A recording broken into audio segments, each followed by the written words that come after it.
on today's cast, of course, we're going to be geeking out on whatever we've been geeking out on for the last week. We are going to talk about Netflix's new comic book that's coming out by Mark Millar.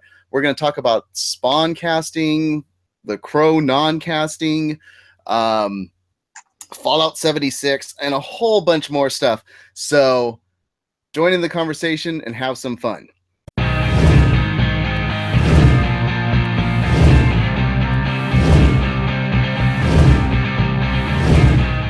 Hello to all the geek enthusiasts and nerd aficionados. Mess 5150 here. MaliceCast Live, Season 2, Episode 21.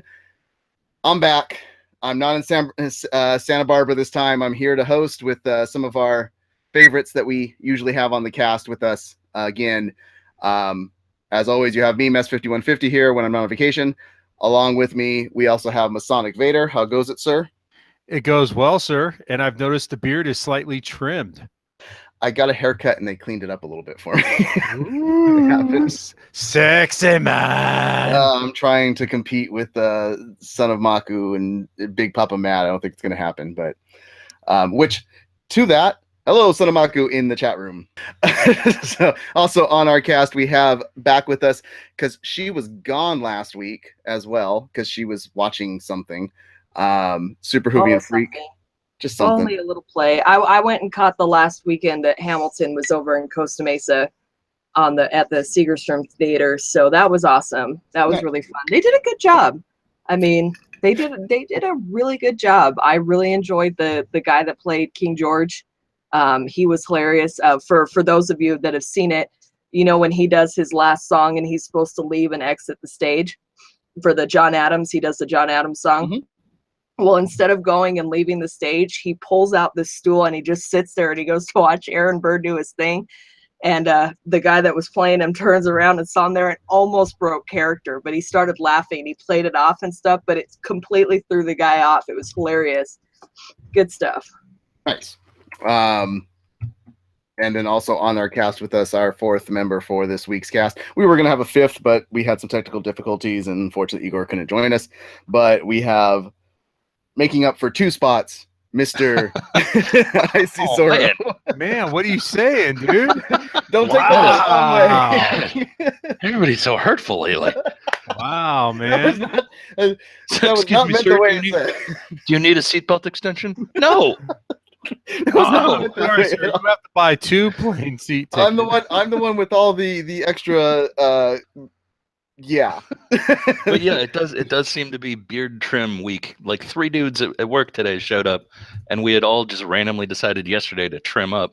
I think I may have gone a little bit too short this time, but yeah. It's all right. Give me about a month and I won't know about that for a while. Yeah. I was a bit concerned thinking about it. I was like, okay, so whenever I'm off the cast, Super's off the cast at the same time, and I'm always weird. I'm out vlogging, and like my wife won't be on camera, so I'll be like, yeah, I'm with my wife or something, or we'll go out to karaoke and I'll record Super's at karaoke. I'm like, people are gonna end up thinking that she's my wife because we're gone at the same time all the time. That's guys, true. we are not married. We are not. We are not. So we are not. She is also not blind. No, I'm just kidding. No, yeah. As you can tell, I don't think any house of mess would be popless. And as you can tell, I have no pops. Oh, pop. Oh, pop. I was like, okay. I'm trying to figure out what she's talking about. Yeah. I want to also welcome to the chat room Marley Ba and Whiskey Gamer 85. Thank you guys for coming and joining in on the fun. Yeah. So we always like to start out the shows talking about what we've been geeking out on for the last week. So I'll start. What I've been geeking out on, if you have been able to catch my vlogs, I am hunting for a Funko Pop, and it has been a crazy hunt. I'm trying to get this Deadpool 7-Eleven Chimichanga Pop that's exclusive only to 7-Eleven, and it's a nightmare trying to find this thing.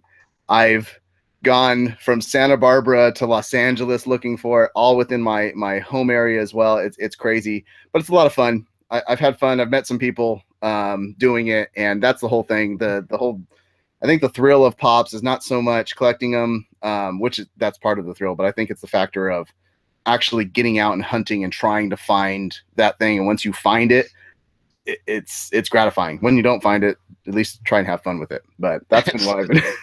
It's like Pokemon Go, but with tangible results. Yeah. So You know, we're gonna have this. We're gonna have a conversation 10 years from now and be like, "Remember when all this stuff just fit on one shelf there?" all this stuff doesn't fit on one shelf. Yeah, behind me. that is in that's no not- way all this of his angle. pops. From this angle, it angle. looks like it. Yeah. So we actually, my wife got the bug while I was going out for a hunt for the Deadpool pop to pull all of our pops out so that she could itemize them and figure out what we had and stuff like that. And the entire living room was filled to the brim with pops. So That's a lot. Yeah. And I posted a picture of all the Deadpools that I have. And of course I have this 2013 San Diego Comic-Con exclusive pop from of it, and he retails for a good penny. And I posted the picture and I get a response back on Reddit of somebody pissed off at me like, why isn't that in a stack case? Why isn't it in a hardcover case? And I'm like, I live on the edge. He's like, sir, you live on the edge much more than I do. Oh my god. Wow. That's just irresponsible. Pop. Yeah. That is the guy who's in a tent 3 days before Star Wars opens up wearing his Yeah. Jedi outfit and not taking it off. It's this guy right here. He's still not in a stacked case. So people can get mad at me later, but he You're crazy, sir. You're crazy. What's wrong with you? Let's move on from my collecting habits. Super, we know you went to Hamilton. I'm gonna jump over you real quick. What Masonic, what have you been up to? I was geeking out until you just threw out your pop stuff, and now I'm just screwed. Jesus, man. You know what, man? I'm excited for Fallout 76, which I'm sure we'll probably be discussing something here and there.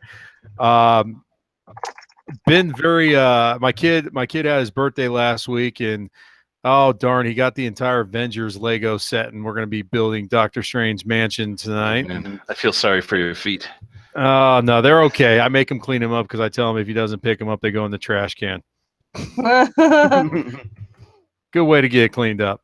Yeah, that's about it. I got to see Solo last week, and I don't care whatever the haters say. Don't. If you're a Star Wars fan, go watch it, enjoy it, and then try to pick up all the fun little things that you see in there and how it connects all the a lot of the Clone Wars and all that stuff with it. So there you go. Moving on. Yeah, no. Did anybody else see Solo? Not yet. Not yet. Not yet. Probably this weekend. I enjoyed it, but I had my things with it, but yeah, we don't get into spoiler territory with this cast until we're like over a couple weeks past. But the biggest spoilers out there already. If you didn't see it, then good job to you. Icy Zoro, what have you been geeking out on? I and my weekend is generally midweek working at the job that I do. So my weekend this week was Tuesday, Wednesday. On Tuesday, I basically watched Netflix all day. I watched the entire seasons of 3 shows that just got updated releases. Wow. Yeah, Unbreakable Kimmy Schmidt, Arrested Development, and Dear White People. Wow. All really high quality, all very funny. But I feel like the Arrested Development one, there was only I think like 8 episodes. I feel like there should have been more. Like I looked it up on IMDb, and it has, season 5 should have like another 12 episodes or something. Do we have any idea when that's coming out? No idea. I know there's There's a lot of stuff going on with it. Yeah, we're not going to talk about that, but yeah, there's some stuff going on. So I don't know what's going on with that, if we're going to get the rest of them, or if you guys know in the chat room, let us know. We also want to welcome Beacon into the chat room, and Harris Doubleton, which is our friend Igor, in the chat room. Thank you guys for joining on the chat to be able to talk all things nerd. And as always, if you want to continue the all things nerd conversation outside of the Twitch sphere here, head over to our website, www.malice-corp.com. You can see it written right there on the bottom of the screen. A lot of nerd stuff over there. There's forums for Destiny. You can check out some of our other podcasts that happen over there, as well as if you want to help out the site, Amazon link. If you're ordering anything from Amazon, go in and click on that, and it helps us out. You can still get your stuff, and we're all good to go there. So back to you, Super. anything else that you've been geeking out on over besides Hamilton, or was that pretty much Yeah, I started watching that show. What's it called? Midnight Texas by Charlaine Harris. Mhm. I don't know if I love it yet. I'm only like 4, maybe 5 episodes in. It's intriguing. It's kind of weird. It's got some good actors in it, but it hasn't hooked me yet. So we'll see. Yeah. But it's Marl- definitely interesting. It's got some good ideas. It's got some good characters. I like it better than True Blood. Because True Blood, I was done. Episode 3, I was out. I was like, I can't take this. So Yeah, but the books were better for True Blood than the They They were. really were. they so- were until the last couple. And then they Yeah. just went to They got a little weird, yeah. uh, Jack, our producer, has been geeking out on Warhammer 40K and Blood Bowl. Found a new gaming shop near his house. Re-listening to Destroyer Men series from Taylor Anderson. We've got Marley Baugh is rereading Neil Gaiman books. Good on you. That's always a good thing to do. So, love some Neil Gaiman. And Harris is questioning Midnight Texas. Okay. But Beacon also went and saw Solo and said it was a good flick. It was decent. It was a good flick. Not great. So, and he found a new brewery. So, Right after Solo. yeah. Yeah, Gaming on Grand is the killer store in Escondido, California to check out. So let's move into it. Let's get into the meat and potatoes of this cast. What we're here for, to talk all things nerd. Basically, what's going on in the nerdosphere in terms of everything, pop culture and whatnot. So, biggest one that hit like early this week and had some people in a nerd rage was a little video game called Fallout having its next version coming out, Fallout 76, which is being said to not be a first-person shooter like they usually are, but it's going to be an RPG survival game, which had a lot of people not too pleased. I mean, what do you guys think on that? Do you think that's something that they should be toying with right now on a series that's that popular, or? There's a reason that I don't play every other Final Fantasy game. You know, like some of them are amazing. Some of them are great open world JRPGs, which is one of my favorite things. And then for the last like while, it's every other one has been like an attempt at an MMO. Why would I don't understand when franchises try to so drastically change things away from what clearly works. Yeah, I'm quite surprised that they're trying to do something different, because I would think they would have learned from Battlefront that you don't want to change what's not broken. You just want to enhance it. And I'm hoping something comes good out of it. I kind of get the understanding you were talking about in the pre-show about how the games originally were sort of like what they're doing now. And from what the actual game is about, it's 25 years after the bombs dropped. So it's relatively going back to the past and everything, and kind of telling a story. However, though, man, Fallout 4, I still play to this day, is a phenomenal game with a good story, and I don't understand why they had to change that concept. well, here's some of the comments that were made about it. They said that it's Fallout 76 is in fact an online survival RPG that's heavily inspired by games like DayZ and Rust. I don't know if anybody's played that. If you've played it in the chat room, please let us know, because I know I haven't. Have you guys played DayZ or Rust? I haven't. No. But Never I heard of them. MMOs over anything else. So This is the funniest. This article is from Kotaku. Funniest thing about this article, according to 3 people familiar with the project, said it. Those people speaking anonymously so as not to damage their careers.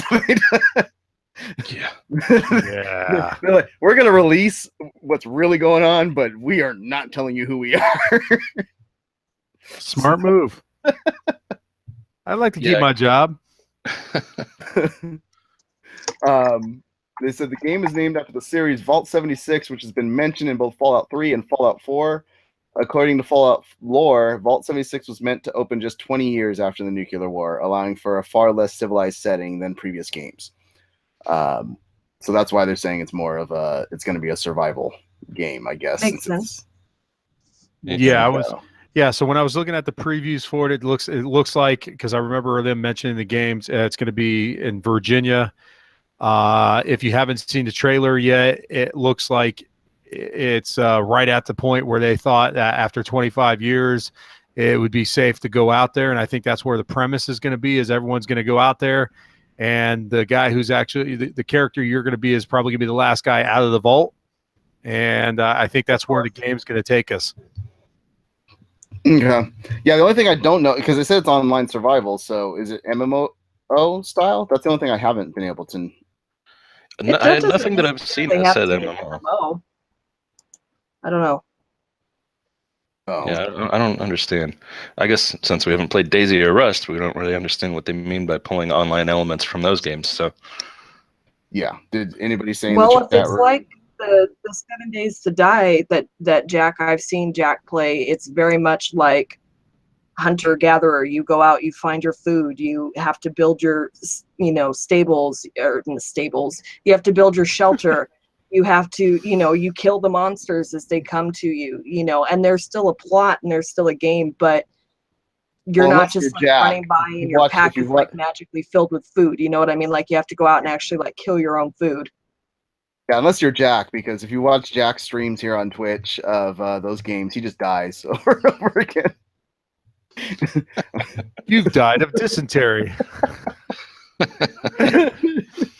You have 1,700 pounds of bear meat. Son of Maku says Daisy is phenomenal, and so is Rust, and Art. He says trust Bethesda, and that's something I wanted to throw out there too. But for Bethesda to do this kind of U-turn and switch from a first-person shooter game, where Fallout came from, it came from looking more like a into the world Diablo type of thing. It was over looking up on top and point and click and moving around and stuff like that. And then it switched to a first person, which catapulted it into a whole nother stratosphere once it went to first person. So, but it switched the type of game it has once before and has gotten better because of that. So, I mean, like Son of Maku's saying, do you think there's trust there? That would you be willing to give trust and pick up the game just from liking the franchise? Or are you going to wait? I'm going to ask this one to Masonic because I know he's big into Fallout. Are you going to wait until you see other people playing it and find out if it's something that you really want to dive into? Well, I'll probably get the game the minute it comes out because I'm really big into it. I mean, unless as you get closer to like D3 or and whatnot, and they start showing more video or showing more gameplay, that's the only thing that would hold me back, because you're also talking to a guy who Battlefront 2 and EA just destroyed the franchise. So you're talking to people who play that game, probably play both of them, and we're all going to be a little gun shy because as much as we want to trust the company, we also know that companies that we put their trust in screw it all up. So we'll just have to see. For me, it's a mixed bag right now. I'm excited about it, but at the same time, as I start reading more about it, it gets me a little nervous. Yeah, I want to make some comments that are in the chat room. Jack says it's a more realistic version of Fallout. Harris Doubledone, funny thing about Vaults, all of them were secretly experimenting on their people except for Vault 76. That's kind of cool. Yeah. So, yeah, some of them had psychotropic drugs, some of them had straight up radiation, but this was supposed to be the one that was like traditional normal. Whiskey Gamer says day one he'll own it. No matter what it is, it looks like. So yeah, there are certain studios that even when they change things in a drastic way like that, you just kind of trust them. Like I'm pretty much always going to buy, Ubisoft stuff, even if they've changed the theme of something. I'd be willing to give it a shot. Yeah. And then Son of Maku said, "Worst people ever." Worst people ever to talk about Fallout, LOL. I haven't played a Fallout game in a while. I have all of them, but I haven't played them. That's because I'm no better than you are. I haven't played them either. Yeah, so I agree with you, Son of Maku. That's why you guys need to be here live so you can read the chat room and see the much more people that know what the games that we're asking about in the chat room talking about it. Well, according to Son of Maku, Bethesda is the Nick Cage of developers. They always damn. Hey, Nick Cage is on there. Son of Maku, you had your Nick Cage spotlight last week to put Nick Cage up all over the screen. You can keep that thing toned down now. So you're saying that Fallout 76 is going to be the equivalent of Wicker Man? Oh, Ugh. Oh, Face Off. yeah, it's got to be a better Nick. You can't go Wicker Man. That's what I'm saying. You know what? He does always deliver. So I will say that the one thing I would appreciate about it is if they could take the aspects of Fallout for like the building your stuff up and scavenging and stuff, but then like we were just mentioning, kind of getting the food, shooting stuff, or doing things like that, almost kind of like building your fort and protecting it at the same time. That would be an interesting way of going about it. yeah, the article that I got on Tech Radar says basically expecting not so much an MMO as much as just an online survival RPG centered around Fallout 4's base building mechanics, or possibly a new take on battle royale mod. All right, I might be day one. Day one. So enough things are said to get you interested.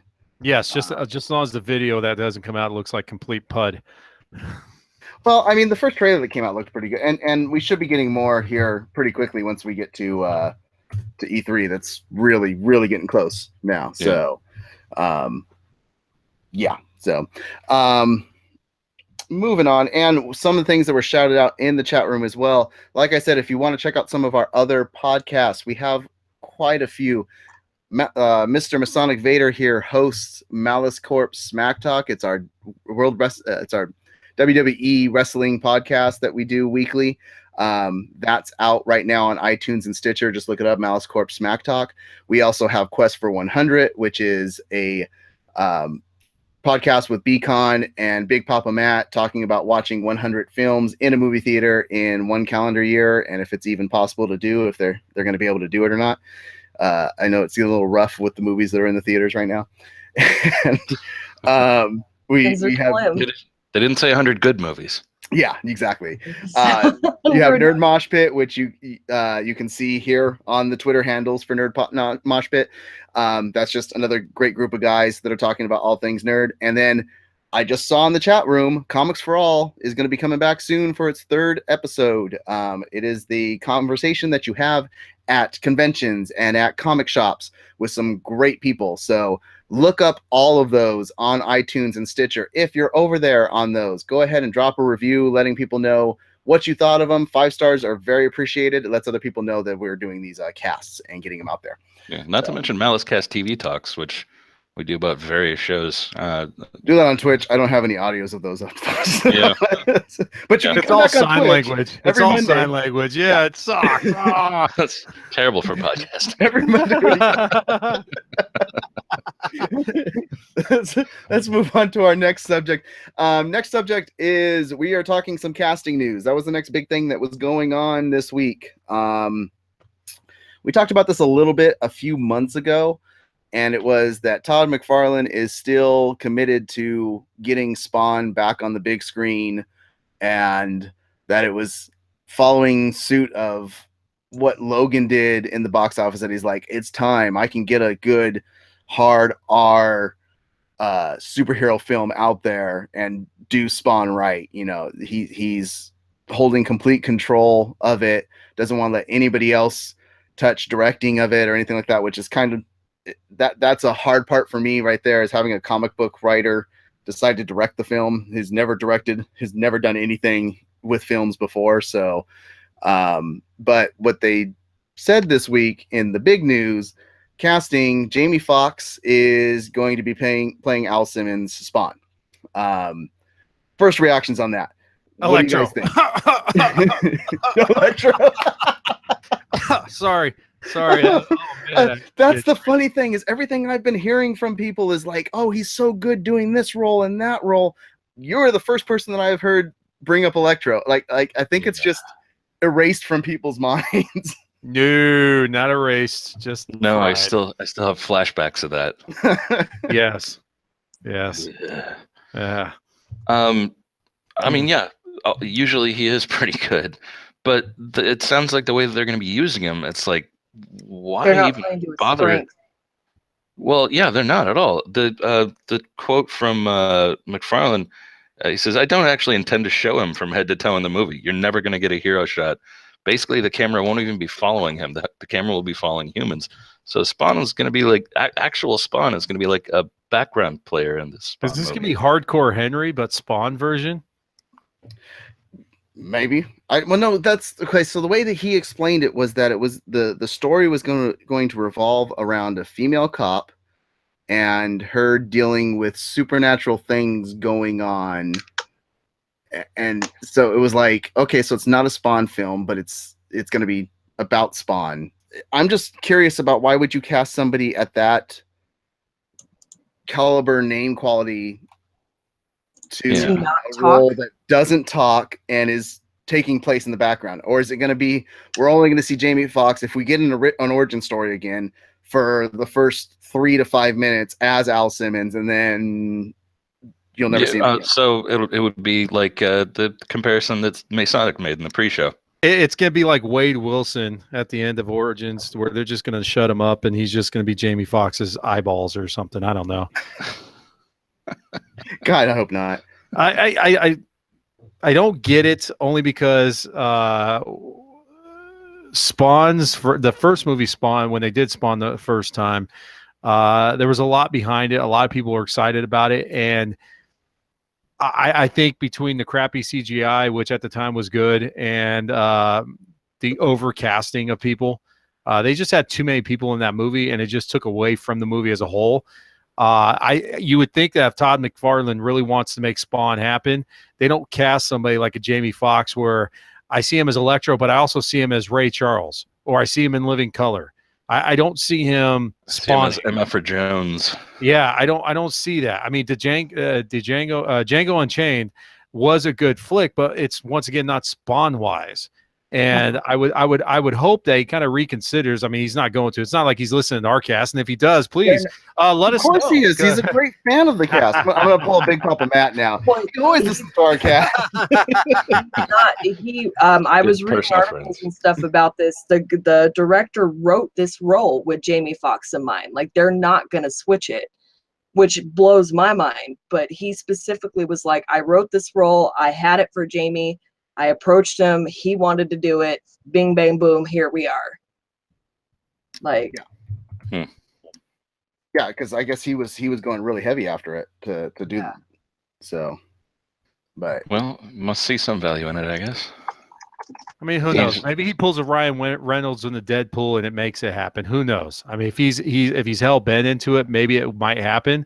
But I don't know. I just don't get that. I don't get it. I'm looking forward to Spawn because I really was really into the first one, but it just was so cheesy. It was so overdone. And that's what Todd McFarlane's attributing to the fact that, like, that was just him letting the studio have control of his character. If he had the control, it never would have gotten to where it was. But who knows? I mean, I'm still a first-time director that's never done anything in film is still a scary prospect to look at. Mm-hmm. So, well, he keeps on comparing what he wants to do with it to.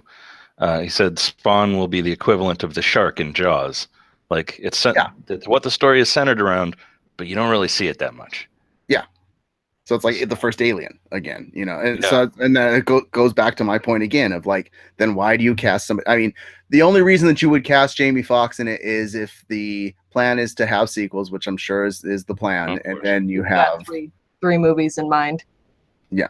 So, and I agree 100%. Harris Doubleton says the HBO cartoon wasn't bad, and that's what I always fall back on, is that if this movie sucks, at least I still have the HBO cartoon to watch on. Well, and to give Jamie his credit, he is very good. When one of the favorite things I loved about the movie Ray was how physically he put himself into the role, the movements, the embodying the character. So he can do physical, and he can emote, and he can bring that. But his strength lies in the power of his words and the charisma that comes when he talks. So I don't know. We'll have to see. And Jamie Foxx doesn't have to be the focal point in a movie to have a good acting role. I mean, Baby Driver, I loved his character in Baby Driver. He did a phenomenal job in that. So, and that wasn't majority of the film. So, yeah, I don't know. We'll see. More stuff will come out, I'm sure. That's the first big casting, and it's been talked about a lot. What went with that big casting that happened this week was what went away, and that was Jason Momoa and the director that was working with him stepping out of The Crow. They're not going to be doing The Crow remake. which a lot of people were actually excited for. I'll be one of those. I liked that casting. I thought Jason Momoa would pull He would off. have been good. Yeah, would have been if really, they really did good. it right. And I mean that's we haven't talked about this before. We talked about Spawn before, but we haven't talked about The Crow before. That's what I wanted to do. Do you guys even want to see them redo The Crow? It doesn't need it. Beacon already says, "Don't even screw with The Crow." Yeah, I am with Beacon, and it's twofold. I think the original Crow is one of those rare movies that you had the magic of the casting. The film itself was spot on. I mean, there's not one thing I can think about that movie that sucked, other than the fact that we lost Brandon Lee during the taping of it. If it wasn't for that, I'm sure the other movies would have been much better. And but you just can't. I mean, the second movie that they came out with, we were talking about once again in the pre-show. It was okay. It wasn't great. It was a good homage to Brandon Lee, and then they got just ridiculous afterwards. And it's just. It's just one of those movies you don't need to touch. Let it go. And I'm glad that they backed out. I'm sure there was some creative stuff, but like looking at Jason Momoa, I could definitely see him kind of playing it. But at the same time, I don't know. He looks like he's like 4 times bigger. That's the thing. The Crow has never been one specific person. It's the spirit embodying this person that had to come back because they needed to get their revenge. They needed so even in the comic books, it's not always just Eric Draven. It's moved to other characters that have embodied. So you don't have to look like that specific character, as long as you do the story right. I gotcha. Yeah, I'm with Beacon. There's some things that just don't need to be remade. You don't remake The Godfather. You don't remake Caddyshack. The Crow is such an iconic film with such a specific set of circumstances. As Masonic was saying, if they had to reboot it, I could definitely see Momoa doing a great job, but why bother? So like a spin-off of The Crow, you mean? Instead of a full reboot? Yeah, well, that's what Beacon says here. If they do a continuation of The Crow and not a remake, then I think I might be okay with it. But then that goes back to what Masonic's saying, where it's like they don't even match up looks-wise and stuff like that. Yeah, and I mean the other thing is too, I don't think he really needs to jump on that train. He's got Aquaman coming out. They're going to be having Justice League again.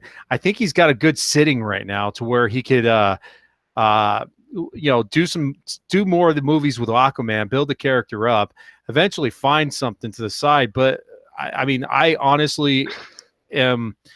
Like with Aquaman itself, I'm actually looking forward to it. Like 2 years ago, we would have a conversation about it. It's like, are you kidding me? You're making an Aquaman movie? This is freaking ridiculous. But now after seeing him play in Justice League, I'm like, hell yeah, I want to see Aquaman. So allow him focus on that character. Let him develop it to what we really want to happen. Get through maybe one more movie after that, and then maybe start looking at doing the other stuff. And they're going into on the chat room about that there's go back to the new ideas, have new ideas. Yeah. Stop remaking everything. Yeah. Well, Marley Bra brings it. She says, silly, everyone knows that original ideas are from the indie farms where they harvest them, give them a big budget, and then change everything. Yeah. The only thing about them from the indies is the name. Yeah. So, and Harris Doubleton brings up that there was a TV show of The Crow, which we talked about before the chat went live, and I actually didn't mind the TV show. It was cheesy as all heck, but I didn't mind it compared to some of the sequels that went to that. It was basically like you take what was the show with the hitchhiking angel that back from the 80s where he was. Highway to Heaven. Highway to Heaven. Yeah, Michael Landon. Highway to Heaven and The Crow and put them together, and that's what that TV show was. That's crazy. That's crazy. This is my headset drop by. Highway to Heaven. I don't remember that movie. No, Jack says it was Highlander meets Highway to Heaven. So. I do remember that really bad. What was that really bad? Was it Travolta movie? Michael? Oh, Michael. Where he played the Archangel? Was it Travolta? Yeah, it was Travolta. God, that was a bad movie. Yeah, there's been some bad movies out there. He had that 2 movie run. It was Michael and then Phenomenon right next to each other. Phenomenon was god awful. Kind of decent. It was better than Michael. It was better, but yeah. It was. Well, I mean, that it round- wasn't fantastic, but it was at least watchable. Michael, I was just like, God, like I just. If I had my own car, I would leave this theater right now.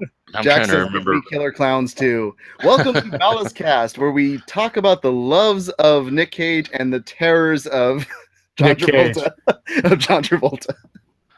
I'm trying to remember which one of those two movies that had the Eric Clapton song "Change the It World" was come out. phenomenon. That was the only good thing to come out of either one of those That movies. was actually fantastic. Yes. So. You learned Portuguese? Not all of it. I mean, is there a comic book, even if it's a lesser known comic book, but is there a comic book movie out there besides them remaking The Crow that you really want to see them do? I know in the chat room we've already gotten that they want their Gambit movie. Yes. They want a Domino movie. So Gambit movie should have been made years ago, though, when Josh Holloway was still young enough to play him. And Harris Double Down brings that out of respect to both James O'Barr, who created The Crow, and Brandon Lee, that it should be left alone. So, thank you, sir. Yeah, but I mean, yeah. So I mean, do you guys have a comic book? I know you want Rogue still, super. Yeah, that's your big thing. I wouldn't mind a Rogue and Gambit movie because depending on what comic series you read, they have an extensive backstory. And Beacon brings up Swamp Thing because, of course, Big Papa Matt loves Swamp Thing. But then that's just that's another remake because there was a terrible Swamp Thing movie that was made years ago. I think we've got that needs to be remade. Yeah. All right, I think I've got an idea. We've gotten to the point where we need something original. We need to kill stuff off. I mean, if you haven't seen Deadpool 2 yet, or if you haven't gotten the trailers yet, trust me, get to the end so it makes you feel happy and joyous about killing things off. Yes. That being said, there was a comic book that I got that was in the I want to say late 80s. It was called Boris the Bear, and it was about this bear that just got sick and tired of whatever the heck was going on at the time. Teenage Mutant Ninja Turtles was big and everything. Mm-hmm. And so he goes around with a Uzi, looks like Rambo, has a sword, and just kills every comic book character except for Droopy at the end because he liked him. So I think if you could take that comic book and intertwine it with, I don't know, Ted. Take that. Have Ted go postal on all the comic book characters. That would be a phenomenal movie. Well, we got Dr. Doom is what people want to see. Sandman. Yeah, Sandman, absolutely. I agree 100%. Sandman needs to be made into a movie or a TV show on HBO or something. Personally, 100%. I wouldn't mind Nightcrawler. Yeah. It's a fascinating character. Why didn't they do more with him in the movies? That's what I mean. Is you're going back to these when Crow came out, it wasn't a hugely known comic book property. It was for the people that were fans of it, knew well of it, but it wasn't this like huge selling comic book. There's those properties that are still good stories that aren't huge that have great stories. Look at Preacher. Preacher's got a fantastic show on AMC. Speaking of Preacher, we got some teaser pictures from season 3, so that's kind of awesome. We'll talk about that in a minute. Teaser trailer and everything for that. Yeah. Hey, I thought of another one. Hold on a sec. We don't need Transformers anymore. We need GoBots. Oh God. Yes. Come on, GoBots. So it's basically the same plot, but at a third of the budget. Yeah. So, well, and that's the thing is I wasn't allowed to watch very, very violent things as a child, so I couldn't watch Transformers, but you better believe I was allowed to watch GoBots. Oh my God, man. That is horrible. Everyone had a Transformer. I had a GoBot. I had the plane. Dang it. I love this response from Marley Bob what the Dr. Doom movie would be. It would be 90% frustration and cites at the incompetence of the idiots around him, then 5% taking over and being amazing, and then 3% posing and demanding, and the last 2% would be his downfall. Nice. Problem is all the comic properties that I know and love have already been made into shows or movies. Well, Whiskey Gamer brings up a good point. Sleeper by Ed Brudbook. Sorry, I just butchered his name. Brubaker. Great comic. You should check that out.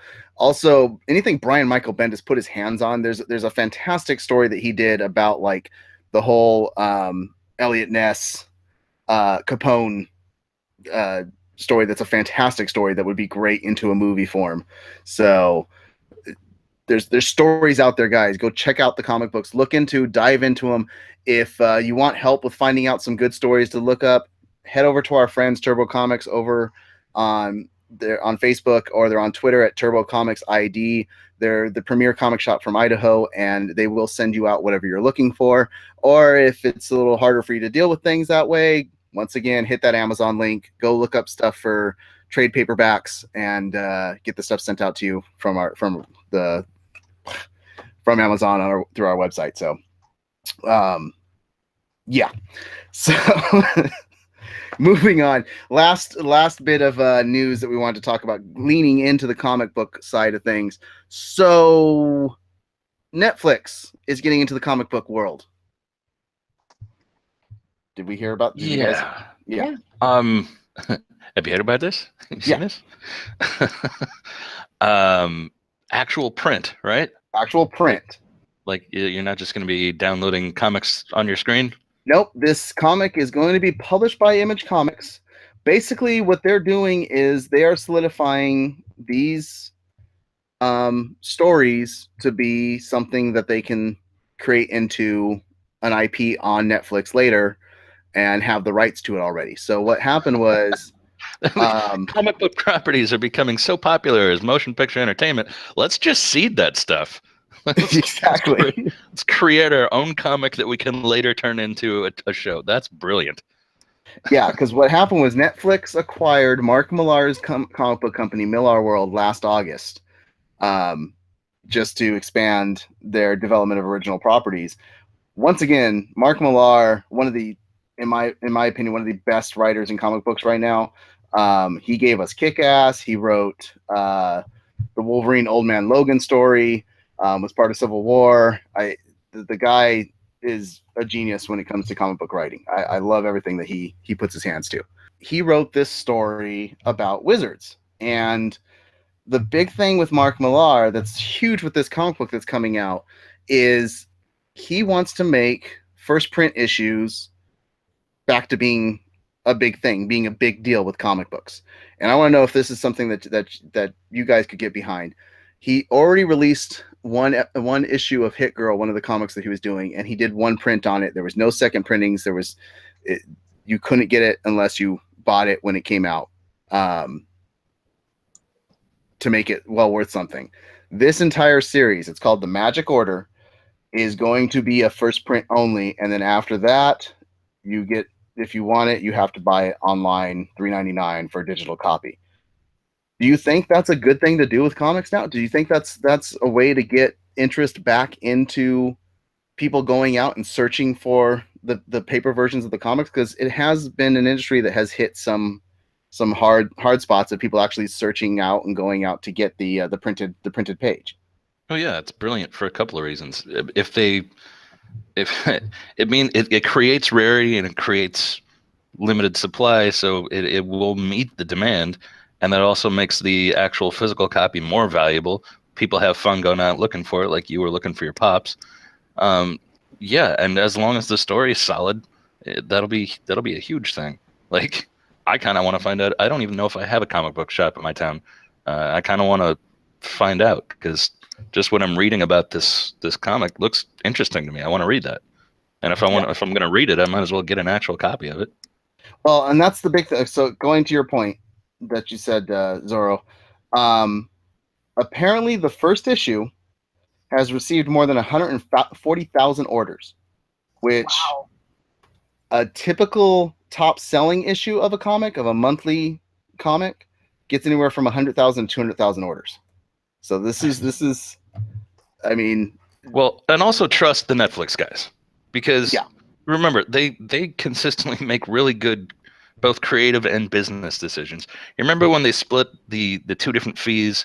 Netflix used to all be the one thing. They would mail you the discs, and you could download, stream some limited stuff, and then they split it to two different fees, one for the discs and one for the streaming. We're all like, you guys are crazy. What are you doing? When's the last time anybody got a disc? Yeah. Like, it turned out to be a really good decision. You know, the only thing that concerns me about it though is that are people buying these for the actual comic, or are they just buying it because they want to have this comic and know that somewhere down the line it's going to be like 10, 20, $100, whatever it's going to be? Well, you know that's going to happen. But that's my point though. Are they really saving comics, or are they just really getting people to buy those comics to have them as collectors and that's it? That's going to depend on the quality. Well, I mean, that's, you follow me on that? Yeah, I follow you on that. There's going to be people doing that, but that's in the past. Growing up, that was the thing about getting comics, was like get that number, that issue number 1, or that first appearance of this character and stuff, because it was to get it and collect it, and it made you seek it out. It made you want to get that story. But in the past, we didn't have the internet. We didn't have where we could read these digital copies, and so if you wanted that story, you had to go find that story and get it, and it made the collectability of it higher, and it made people wanting to get that story higher.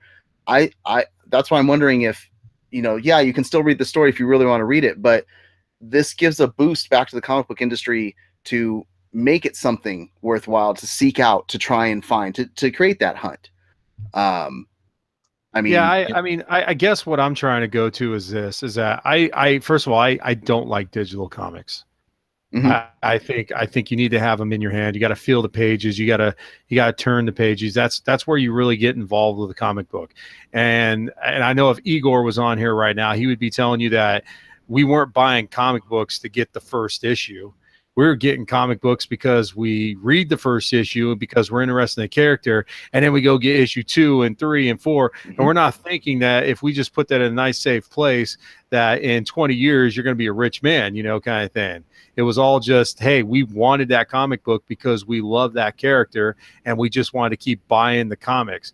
To me, it almost sounds like, where I get it, I like the fact that they're trying to force people to buy the actual comic, but at the same time, it almost is just trying to, they're trying to make the dollar. Obviously, what man wouldn't want to make, or what person wouldn't want to make money if they're in the business? But I want to make sure, I would want to say, I hope their intentions are to actually get people to grab the book and enjoy it, not just collect it. Yeah. Well, here's another question with that. Okay, let's put another spin on the Netflix Arrow thing. So, Disney has a streaming service coming out next year. Netflix has the Marvel shows, but they have what they have, and there's probably not going to be any of the Marvel characters coming. And once they finish making these shows, they're not going to be getting any more of these. Is this a smart play by Netflix to, hey, let's get the people that are into comic books. We are already going to have these comic books to ourselves.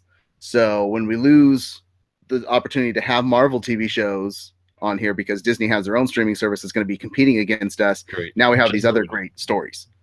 I think it's a good idea. I think they actually might want to sit there and say, like we were talking about some of the shows we watched on there, the toys that we grew up on. Last year they were, or last season, because they're in season 2 now. By the way, plug. They did the He-Man thing, and they were talking about how He-Man was comic actually came off the toy, and they had to create everything for it. I think that's a smart play. I think that's the only play they really have, because once they lose the Marvel characters, Disney and whatnot, they have to generate their own stuff. And Jack keeps saying we need Killer Clowns 2 and Buckaroo Banzai 2. So, and Beacon says, I think it is Netflix definitely trying to tap into the comic book fans, which, to play a point to that, they have a new show. This is Lock and Key, I think it is. Fantastic comic book that is coming out for a new series on there. So they're already starting to bring out the series that are based off of comic books. Yeah. And again, super excited. Once again, not a huge comic book that has a great story that they're putting into TV format. Yeah. And again, just trust the Netflix guys. I was talking about some brands you can trust before. These guys make great business decisions, and clearly the creative department is fantastic as well. So I trust that it's going to be hitting on both sides. Beacon says tapping into the comic book fans, but it isn't going to work. So I think getting Millar behind it though is going to help it a lot, because we haven't discussed about the story is the wizard story. Millar's whole thing to this was for the people that grew up. The Magic Order is the name of the series. It was for people that have grown up with Harry Potter that are now a little bit more in their adulthood, and that want to still kind of look for new stories in that type of universe, but have a little more adult content to it. So he said tonally it's actually closer to The Sopranos. And it's about a patriarch and underworld family and its concerns about his children. It's King Lear in basic structure, if that doesn't sound too pompous, but with magic wands. So, we want to see. We're gonna be watching Harry Potter use his magic for dirtiness now. Well, I don't think to that, but I mean, that sounds interesting to me. Does it sound for those that know Shakespeare and King Lear with magic wands sounds pretty freaking awesome. That sounds intense. Yeah. Those people should not have access to magic. Yeah, I see where they're going with it, because if you think of it like this, you watch these kids grow up, learn how to use the magic, blah blah blah. You're fans of them.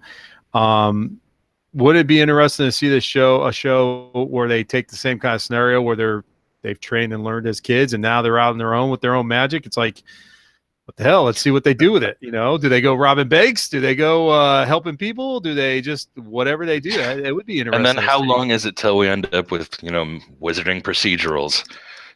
Wizard doctor shows and wizard lawyer shows. Ugh.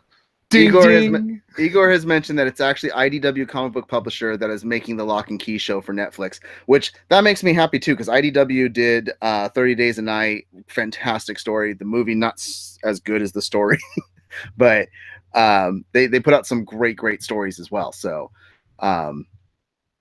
yeah, so that's my thinking. I mean, is this something that sounds like? Oh, I'm in. Yeah, I'm gonna read it one way or another. Well, it's going to be survival for them too. They have to. They're trying to stay ahead of the curve of losing Marvel and Disney. That's their big stuff on Netflix right now. I mean, outside of the movies and everything, their self-generating stuff they do is awesome. Like I said, I'm thoroughly enjoying the toys you grew up on and Evil Geniuses and the making of a murderer and all this other stuff that they have put through. But they understand that a good chunk of their stuff is coming off of Doctor Strange. The Avengers now are on there and stuff, and people get to watch this stuff whenever they want to. They have so many amazing original shows. I don't think it's going to hurt them too much, honestly. Yeah, no, they're not going to lose significant business over this. I'm personally going to boycott the Disney streaming service. They can take it and shove it up their bunghole. I'm not paying for another one. When I got Jon Favreau making me an original Star Wars television series, I can't. That's going to be worth it. I don't need another streaming service. It for free online, and I'll say, screw you, Disney. You can take it and you can shove it up. Yeah, your bunghole. I said the same thing though with BBC, because I mean I love Doctor Who. I'm a huge fan. Well, that's the way things are going though. It's going to be that we're even the HBO and Showtime and stuff like that are doing HBO Go and stuff. That's the way things are. It's going. YouTube's doing YouTube Red. The way it's going. Everybody's going to be disconnecting soon. It's not. They're going to be cableless. They're going to go to like what streaming services they want, and that's why everybody's competitive with them. That's why I gotta remember to cancel my YouTube Red now that I've already seen Cobra Kai. Yeah, you know what? For a second season, so yeah, but hold on a that's second. One I would sign up for, not YouTube Red, but the YouTube TV, because that would give me something like a DVR back, because you can record shows on YouTube TV. That one I would sign up for. Live does that. Hulu does that with the $30 a month. Yeah. So yeah, it's you can record shows on Hulu. Yeah, they'll save them for you. I'm talking about like live TV. You can record live TV. Yeah. Okay. But here's my thing. As I always say, if you guys watching in my vlogs on the Toy Hunt, if it's worth it to you, do it. Go get it. We're not saying everybody has to get these streaming services or it's a bad thing. It's some other streamers doing their stuff and everything. If it's worth it, if there's something on there that's worth it to you, get it and have fun. Enjoy what you're looking to enjoy. Hey, can I ask something for the people in the chat room who have YouTube Red? Please tell me something that's on there. I've got 24 more days left. I've watched all Cobra Kai. Please tell me there's something else. Watched oh my God, Rooster Teeth, their original movie. What? Yeah, it was on YouTube Red. So go look up Rooster Teeth. I love those guys. They're fantastic. Okay. They had a thing exclusively for YouTube Red. That is Okay. All right. I got 24 more days. Yeah. So, with that being said, thank you guys for joining us on this talk of all things nerd for this week. We will be back next week for episode 22 while we are looking and diving into stories to talk about. If you have a story idea that you would love to talk with us about, make sure to hit us up on Twitter at MaliceCorp or at MaliceCast and let us know what you'd like to hear us talk about or see us talk about, and joining the conversation with us. 8 p.m. every Friday here on twitch.tv/MaliceCorp. Let's talk about where we can follow everybody. Masonic Vader, where can we follow you? Well, you could definitely follow me at Masonic Vader on Twitter, Masonic Vader 71 on PlayStation. Of course, like you'd mentioned earlier, please follow our podcast, Malice Smack Talk. It is just not WWE, though. We will be branching out to all the other organizations, Ring of Honor and New Japan Wrestling as well. So feel free to check it out and enjoy it. It's a good time. Thank you very much. Yeah, and they're shouting out Rhett and Link's Buddy System, Mind Lab, Game Lab, all on the Rhett and Link are fantastic. So you guys are awesome. Yeah. Where can we follow you, Super? Follow me on Twitter at Super Hoovy and Nut. It's always a good time. I've been having a lot of fun on Twitter this week.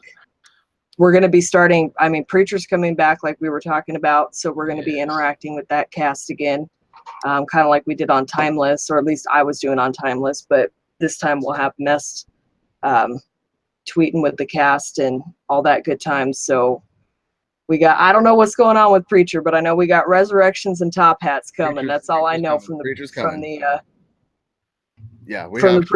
Talks happening. People are going to be in top hats, and everyone loves top hats, right?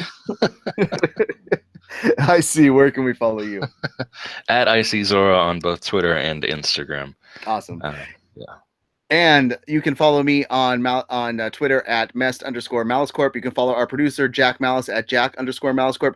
Definitely check out all of our podcasts. Smack Talk, MaliceCast, you can always check out as well. Quest for 100, Comics for All, and Nerd Mosh Pit. Look them up on iTunes. Look them up on Stitcher. Go listen to them. Leave a review. Let us know how we're doing over there. And thank you so much for coming out. The next time you guys will see us will be Monday, 9 p.m. for The Walking Dead TV Talks. And with that, thank you so much, and keep nerding on. Bye, guys. Carry on.